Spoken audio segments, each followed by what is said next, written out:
মৰমৰ ছাত্ৰ ছাত্ৰীসকল, তোমালোকৰ মাজত আজি কাৰ্বন আৰু তাৰ যৌগ এই চেপ্টাৰটোৰ পৰা মোষ্ট ইম্পৰ্টেণ্ট কুৱেশ্যন কেইটা দেখাই দিম। যিকেইটা দেখাই দিম সেইকেইটাই পঢ়ি যাবা। সেইকেইটাৰ পৰা মেট্ৰিক পৰীক্ষাত 100% চিয়ৰ কমন পাবা। তোমালোকে এতিয়া 61 নং পৃষ্ঠা বাহিৰ কৰিলা। 61 নং পৃষ্ঠাৰ 1 নং কুৱেশ্যনটো চাবা। কাৰ্বন ডাই অক্সাইডৰ ইলেক্ট্ৰনৰ বৃদ্ধি গঠন লিখা। তাৰপিছত প্ৰশ্নলীৰ পৰা চাবা এইটো। তাৰপিছত কেটিনেশ্যন কাক বোলে, মোষ্ট ইম্পৰ্টেণ্ট। তাৰপিছত সম্পৃক্ত যৌগ আৰু অসম্পৃক্ত যৌগ কাক বোলে, মোষ্ট ইম্পৰ্টেণ্ট। সম্পৃক্ত যৌগ আৰু কেটিনেশ্যন তোমালোকে 62 নং পৃষ্ঠাৰ পৰা এই দুটা চাবা, মোষ্ট ইম্পৰ্টেণ্ট হয়। তাৰপিছত 63 নং পৃষ্ঠাৰ পৰা চাবা ইথেনৰ ইলেক্ট্ৰনৰ বৃদ্ধি গঠন।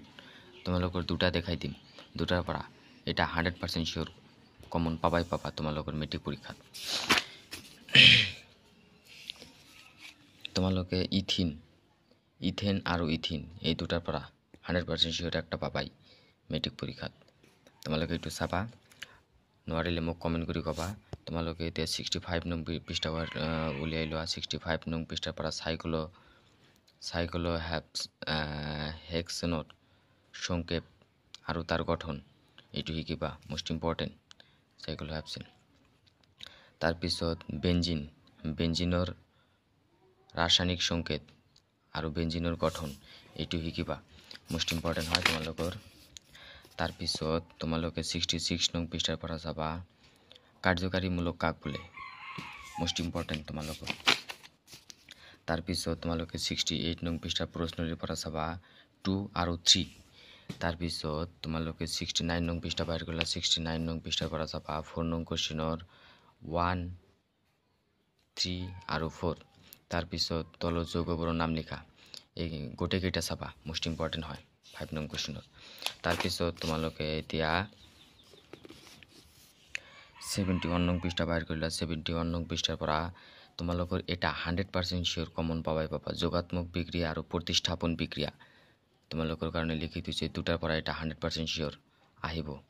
যোগাত্মক বিক্ৰিয়া কি, প্ৰতিস্থাপন বিক্ৰিয়া কাক বোলে, এনেকুৱাকৈ দিয়া থাকিব। তোমালোকে বিক্ৰিয়াকেইটা চাবা।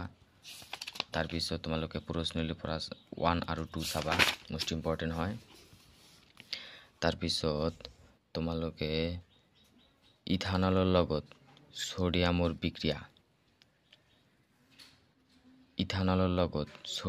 বিক্ৰিয়া এইটো চাবা, মোষ্ট ইম্পৰ্টেণ্ট। তোমালোকে এই বিক্ৰিয়াটো চাবা, কি ঘটে তোমালোকে চাবা। তাৰপিছত এইটো চাবা, মোষ্ট ইম্পৰ্টেণ্ট। ইথানলৰ লগত ছালফিউৰিক এচিডৰ বিক্ৰিয়া চাবা, কি উৎপন্ন হয়। তাৰপিছত তোমালোকে বিক্ৰিয়াটো চাবা, মোষ্ট ইম্পৰ্টেণ্ট। এই দুটা মোষ্ট ইম্পৰ্টেণ্ট, ইথানলৰ লগত ছ'ডিয়াম আৰু ছালফিউৰিক এচিডৰ বিক্ৰিয়া মোষ্ট ইম্পৰ্টেণ্ট হয়, তোমালোকে এইটো চাবা। তাৰপিছত তোমালোকে এতিয়া 73 নং পৃষ্ঠা বাহিৰ কৰিলা। 73 নং পৃষ্ঠাৰ পৰা চাবা ইথানয়িক এচিডৰ বিক্ৰিয়া, ষ্টাৰিবৰ্ণ বিক্ৰিয়া কি তোমালোকে তাৰপিছত ইথানয়িক এচিড আৰু ইথানলৰ মাজত বিক্ৰিয়া ঘটি কি উৎপন্ন হয়, ষ্টাৰ উৎপন্ন হয়। এইটো চাবা, নাম আৰু গঠন চাবা, মোষ্ট ইম্পৰ্টেণ্ট হয় ষ্টাৰিবৰ্ণ বিক্ৰিয়াটো।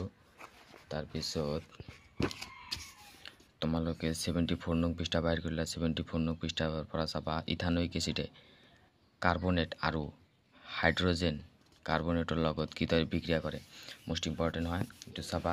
তাৰপিছত প্ৰশ্নলীৰ পৰা 1 নং কুৱেশ্যনটো চাবা।